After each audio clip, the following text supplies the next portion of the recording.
One of the things that we might want to do with these confidence intervals problems is we may kind of want to go backwards, meaning I may have a specific margin of error in mind, and I want to know how large of a sample do I need to take in order to achieve that margin of error.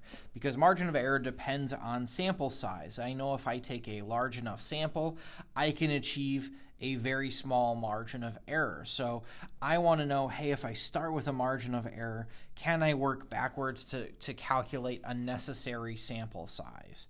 Now, I know that the formula for margin of error looks like z star times my standard error, and of course I know that my standard error formula is square root of p times 1 minus p hat over n. I'm going to take the formula for standard error right here and just plug that into my margin of error formula. So that will look like my margin of error is equal to z star times standard error, which is square root of p hat times 1 minus p hat divided by n. Now, I want to keep in mind what it is that I'm going to be looking for. In these types of problems, you will know what the margin of error is. You will usually know a confidence level, which will tell you z star. You will have a p hat, which is a prior estimate to the sample proportion. And we're looking for n. So the thing I want to end up with is n. I'd really like a formula that ends up with n equals blah, blah, blah, blah, blah, something like that.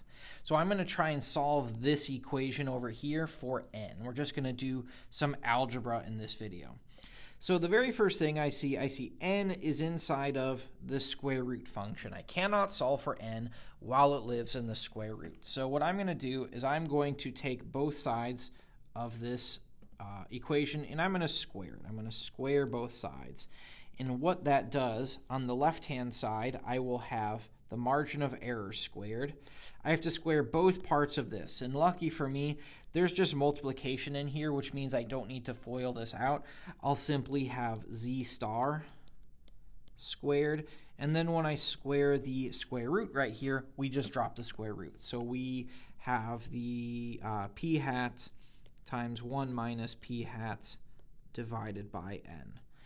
From here, there's a couple different things that I could do.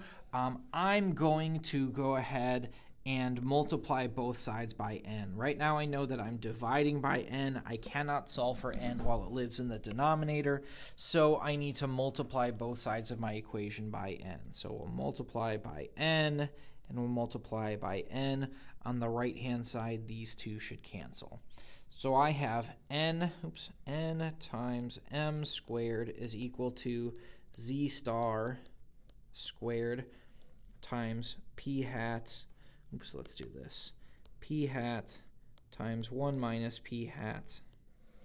And then at this point, there's only one thing left to do. If I want to solve for n and get it by itself, I need to divide both sides by my margin of error squared, or m squared. So we'll divide both sides by m squared, and I end up with n is equal to z star squared times p hat times 1 minus p hat divided by my margin of error squared.